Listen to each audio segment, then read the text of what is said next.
Salut à tous et bienvenue sur HFX. Aujourd'hui on se retrouve pour un nouveau tutoriel sur Blender et aujourd'hui je vais vous apprendre à concevoir un mesh 3D grâce à une photo 2D en fait. Donc si vous avez un logo, un texte ou même un objet ou une image, peu importe, vous pouvez la transformer en 3D et la modéliser et la texturer en fait sur Blender. Ok. Donc aujourd'hui on va regarder tout ça ensemble. Je vous retrouverai juste à la fin de la vidéo également pour vous donner une petite information sur le prochain tutoriel et ce que je compte faire par rapport à ça. Donc du coup on se retrouve juste après le générique. A tout de suite.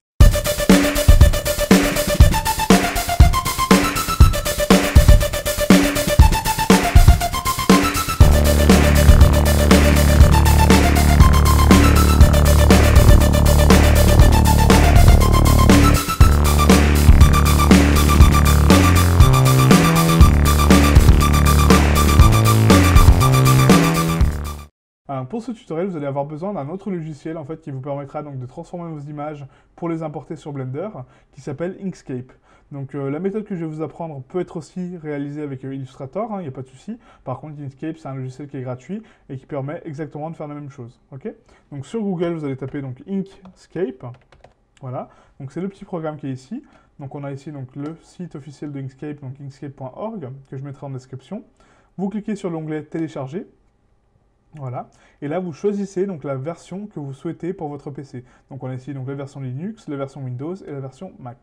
Donc moi en l'occurrence c'est la version Windows, donc on clique dessus, voilà, et là on choisit donc la version 32 ou 64 bits en fait. À vous de choisir donc la version que vous avez pour votre OS, vous la téléchargez, vous l'installez sur votre PC, et une fois qu'elle est installée, vous avez un petit logo ici, Inkscape, qui va apparaître. Voilà. Donc moi en l'occurrence c'est la version 0.91, donc c'est la dernière version qui est sortie. Vous l'ouvrez, voilà, donc on va le lancer. Et ce programme-là, en fait, va nous permettre donc, de transformer notre image, donc de la vectoriser pour justement l'importer en image sur Blender. Donc ici, dans Fichier, vous allez dans Ouvrir. Moi, en l'occurrence, je suis déjà dans mon dossier de travail. Donc on va prendre mon petit logo. Voilà, donc c'est celui-ci que je veux, par exemple. Hop, voilà. Donc là, on laisse les paramètres par défaut, donc incorporer, déduire du fichier, aucun, etc. On valide. Alors mon fichier est importé. Voilà. Maintenant, très important, je clique sur mon image avant de faire toute autre action. Donc je clique dessus, il faut qu'elle soit bien sélectionnée. Je vais ici dans Chemin, et je vais cliquer sur Vectoriser le bitmap. Voilà, donc ça va vectoriser mon bitmap en fait d'origine. Je fais retirer l'arrière-plan, comme ça va enlever tous les contours blancs, ça va laisser comme mon image noire au centre, donc mon logo, et on valide. Voilà. Donc là, on a l'impression que rien n'a été fait. Par contre, si vous regardez, donc la zone de sélection a été diminuée, donc ça a bien été vectorisé. Okay, donc on ferme cette fenêtre-là, on va dans Fichier, Enregistrer sous, et là, sous le format du fichier, vous avez donc deux types de formats, donc c'est le SVG, donc SVG simple ou SVG Inkscape, c'est exactement la même chose, peu importe. Moi, en l'occurrence, je vais prendre le SVG simple, voilà, on clique dessus, Save, voilà, donc là, il existe déjà, je l'ai déjà fait, Remplacer, voilà.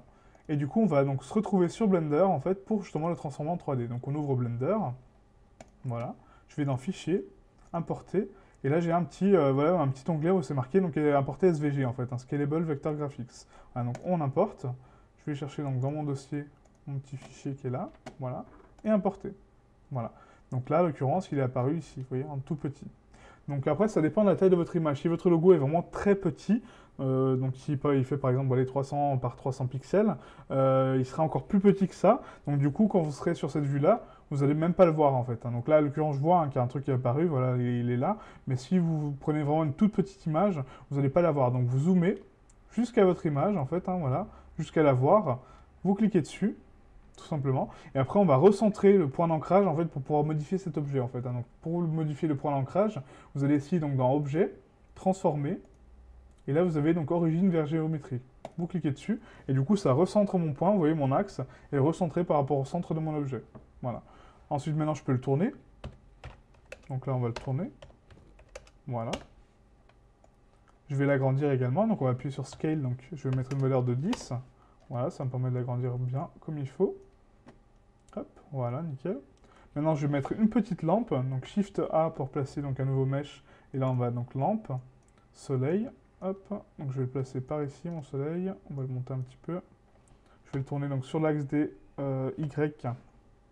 On va l'orienter vers mon objet, voilà, comme ceci. Et maintenant, je vais lui appliquer donc non seulement une extrusion, donc pour lui donner une forme 3D, et une texture aussi, hein, voilà, pour le texturer. Donc je clique sur mon objet, je passe en mode édition, donc avec Tab, voilà, donc là je suis en mode édition, donc rien n'a changé parce que j'ai pas créé encore de mesh. On va ici donc dans le petit onglet donc d'image en fait, hein, de vecteur, on a ici, voilà, trois petits points. Vous cliquez, et là, vous avez donc deux solutions, soit 2D ou soit 3D. Si vous passez en 3D, ça va faire un mesh vraiment très bizarre. En fait, ça crée comme des particules de cheveux, en fait. Hein, donc, je ne vous conseille pas du tout. Vous restez en 2D. Voilà.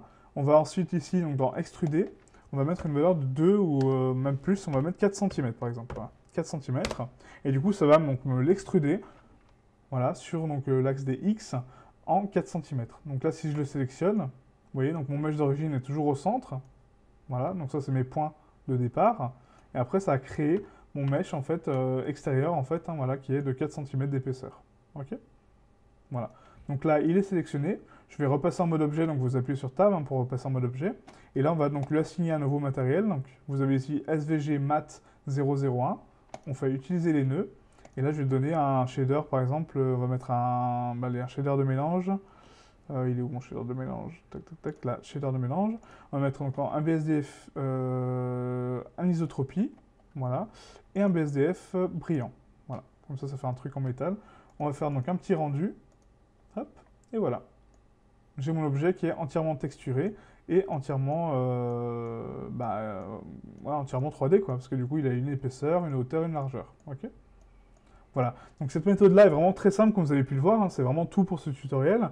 Ça vous permettra donc d'assimiler d'autres méthodes de travailler beaucoup plus vite aussi, parce que voilà, moi, personnellement, si j'aurais voulu modéliser mon objet, ça aurait pris beaucoup plus de temps que ça, alors que là, c'est vraiment immédiat. Vous voyez, vous importez votre image, tac, vous l'extrudez, et hop, c'est fait, voilà. Comme avec Element 3D sur After Effects, hein, c'est exactement le même principe, et c'est vraiment très très bon, quoi. Et ensuite, voilà, c'est à peu près tout hein, pour cette méthode-là. Donc ça marche aussi bien avec du texte, avec des objets ou avec des logos. Voilà. Après, je n'ai jamais essayé avec des objets avec des couleurs ou autres, mais en tout cas, je pense qu'il faut que ça soit sur un fond neutre, ça c'est sûr, hein, pour le détourer, pour le démarquer. Et peut-être que ça doit être en noir et blanc. Ça, je suis pas sûr. Hein. Je testerai certainement avec des couleurs ou autres, mais en tout cas, voilà, ça marche très très bien et c'est vraiment super sympa, quoi. Ok?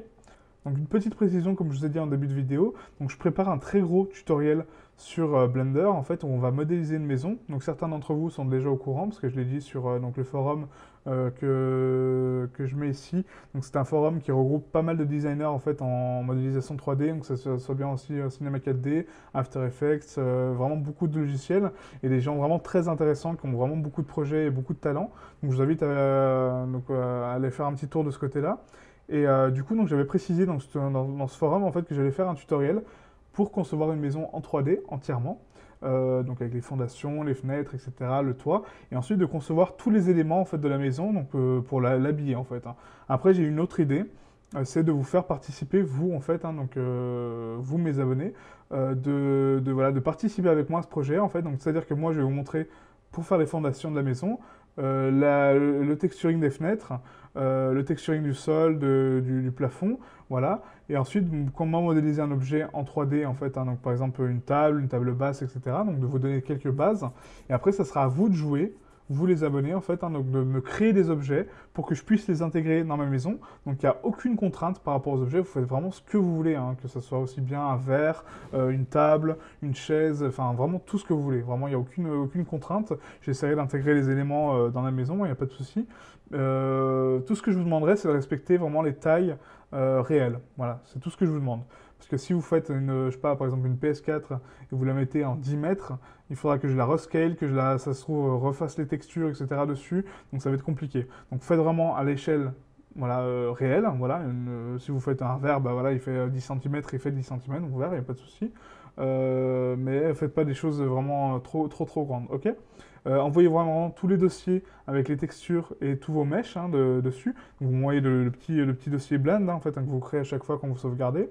Et pour me l'envoyer, donc vous pouvez me l'envoyer soit par Facebook, donc vous allez sur Facebook, vous tapez Domum Lupus en fait directement, vous allez trouver ma page, ou sinon vous allez ici donc à propos, hein, juste au-dessus de la vidéo, vous avez un petit onglet à propos qui vous permet donc d'avoir mon adresse mail, vous m'envoyez par mail directement, ok? Voilà, donc je serais vraiment ravi de recevoir un maximum de création de votre part, donc c'est pas limité, hein, vous pouvez m'en envoyer 15, vous pouvez m'en envoyer 30, il n'y a pas de souci. Hein. Si vous m'en envoyez qu'une, bah, c'est bien aussi, il n'y a pas de souci. Hein. Prenez le temps de modéliser ce qui vous fait plaisir. Envoyez-moi tout ça avec donc votre nom, votre prénom ou même votre lien de chaîne YouTube. Comme ça, je vais l'intégrer dans la vidéo finale du rendu final de la maison et je vous citerai dans la vidéo. Voilà, avec grand plaisir, je vous citerai, je dirai bah voilà, tel objet a été fait par telle personne, etc. Voilà. Ça vous fera non seulement un petit peu de pub, et puis ça vous permettra de partager votre travail avec d'autres. Ok? Voilà, donc en tout cas, je tenais également à vous remercier aussi pour le nombre d'abonnés qui monte de jour en jour. Vraiment, merci à vous, ça me fait énormément plaisir. Je le dois beaucoup à MHS Tuts aussi, qui a permis donc, de me faire connaître via leur chaîne. Vraiment, voilà, je mettrai la chaîne en description également, parce que c'est vraiment une très très bonne chaîne de tutoriels, des gens vraiment super sympas et vraiment super, une bonne communauté. Donc merci à eux tout d'abord, et merci à vous également de vous être abonné à ma chaîne, de me suivre aussi régulièrement. Voilà. Donc j'espère que mes tutoriels sont bons pour vous, qui vous apportent beaucoup de choses, qui vous permettent de travailler plus vite, qui vous permettent d'assimiler pas mal de choses. Moi c'est en tout cas le but, et grâce à vous je m'améliore de jour en jour, et c'est vraiment génial, quoi. Voilà. Donc merci à vous. N'hésitez pas donc à me mettre un petit commentaire pour me dire ce que vous en pensez donc, du projet pour la maison, et de me dire également ce que vous en avez pensé de cette vidéo. Voilà. Donc je vous remercie, et à très bientôt. Ciao, ciao.